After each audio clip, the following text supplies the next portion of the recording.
Hello guys, welcome to my channel. So today I am going to teach you how to set up the trolley in the OT. First of all, हम दो bowls लेते हैं और एक में हम Betadine 10% solution लेते हैं फॉर द पेंटिंग और एक में हम सलाइन लेते हैं। और उसके बाद this is the kidney tray और किडनी ट्रे में कुछ इंस्ट्रूमेंट्स होते हैं। किडनी ट्रे में हम हमेशा बीपी हैंडल रखते हैं और ब्लेड हम हमेशा किडनी ट्रे में पास करते हैं। तो बीपी हैंडल जो होते हैं वो 3 साइजेस में अवेलेबल होते हैं, 3, 4 and 7। So this is the 3 number BP handle. 3 number BP handle में सेम ब्लेड लगते हैं जो 7 में लगते हैं। सो इसमें लगते हैं 11, 12, 15 से जितने भी ऊपर वाले ब्लेड्स है वो 3 और 7 में, और 15 से नीचे वाले लाइक 23, 24 वो लगते हैं बीपी हैंडल नंबर 4 में। सो 3 और 7 में डिफरेंस एक होता है सिर्फ लेंथ का।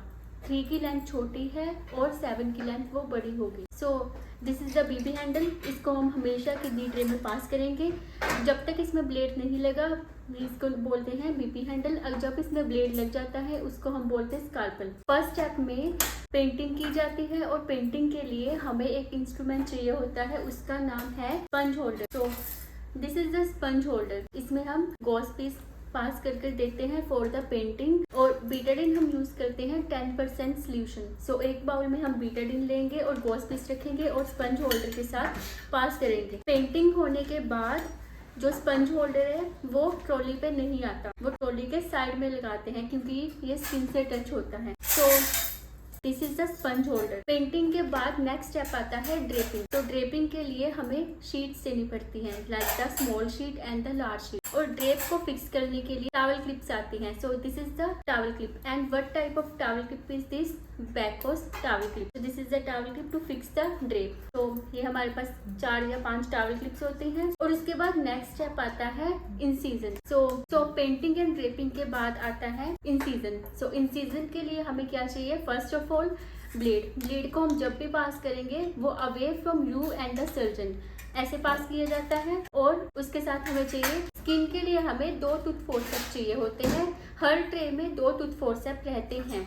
तो नेक्स्ट आता है कोटरी। उसमें आती है मोनोपोलर कोटरी। मोनोपोलर कोटरी में कटिंग एंड कोगुलेशन दोनों का फंक्शन होता है। तो दिस इज द मोनोपोलर कोटरी। आप प्लीज चेकआउट कर लीजिएगा। मोनोपोलर कोटरी जब भी लगाते हैं तो सबसे पहले इसकी ग्राउंडिंग प्रॉपर होनी चाहिए। मींस कोटरी पैड आपको चेक करना है कि वो लगा हुआ है पेशेंट के या नहीं। सो ये है मोनोपोलर कोटरी। इसमें कटिंग एंड कोगुलेशन दोनों का फंक्शन है। तो दिस इज द बाइपोलर कोटरी। सो इसके लिए हमें कोटरी प्लेट की जरूरत नहीं है क्योंकि इसमें 2 इलेक्ट्रोड्स है और इनमें ही जो फ्लो ऑफ करंट होता है। सो इसका फंक्शन सिर्फ कोगुलेशन है। आप देख रहे होंगे इसमें कोई भी बटन नहीं है। सो ये कोटरी पैडल से ऑपरेट होता है। So this is the bipolar cautery for the coagulation. Next हम एक और अटैचमेंट लगाते हैं। This is the suction. Because जब भी मोनोपोलर कोटरी यूज करते हैं तो some amount of smoke produce होती है, या ब्लीडिंग को या किसी भी ऐसे सिक्रीशन को सक्शन करने के लिए हमें जरूरत पड़ती है लोंकर सेक्शन की। तो it was all about the attachments. अब पेंटिंग ड्रेपिंग के बाद इंसीजन लग गया और टूथ फोर्सेप आपने दे दिए, मोनोपोलर कोटरी दे दी। ओके, सो डाइसेक्ट करते हैं। डाइसेक्शन के लिए हमें आर्टरीज चाहिए होती है। तो first artery is the this one. This is the mosquito. It is known as the mosquito और हीमोस्टैटिक क्लैम्प। इसे हम डाइसेक्शन करने के लिए यूज में लेते हैं। ये 3 साइजेस में आती है।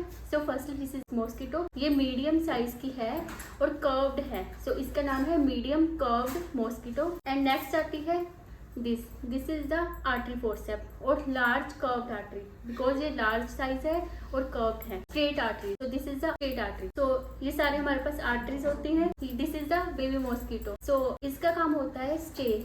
लाइक जब भी हम डाइसेक्ट करते हैं तो कभी कभी स्टे लेने पड़ सकते हैं, जो कि मोस्टली 40 प्रोलिंग सूचर से लिए जाते हैं। सो ये स्टे को होल्ड करने के लिए हम ये यूज में लेते हैं।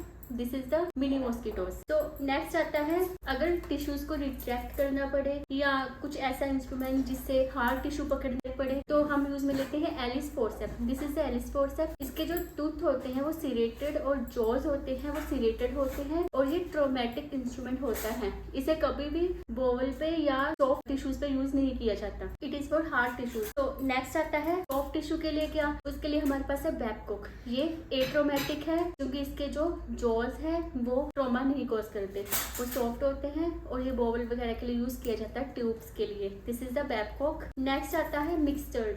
So this is the Mixter. ये आगे से कर्व्ड होता है। आर्टरी और मिक्सचर्ड में फर्क देखिए, इसमें डिफरेंस होता है।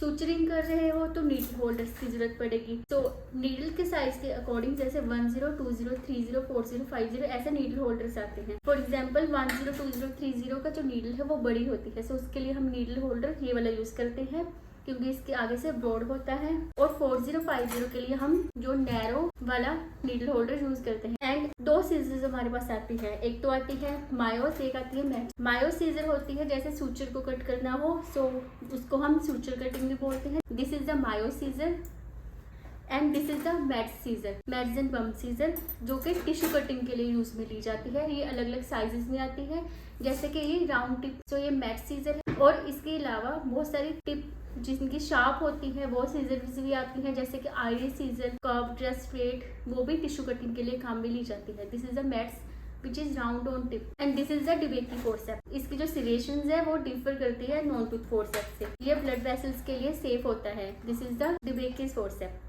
और ये अलग अलग साइजेस में आता है, जैसे ये 6 इंच है, इससे बड़ा भी आता है और लार्ज साइज में भी आता है। पहले आपने पेंटिंग ड्रेपिंग करवाई, उसके बाद इंसिजन लगवाया, उसके बाद मोनोपोलर कोटरिंग, ठीक है। और नेक्स्ट आता है जब भी टिश्यू को सॉफ्ट टिश्यू को एक्सप्लोर करते हैं तो उसके लिए हम नॉन टूथ फोर्सेप्स कहते हैं।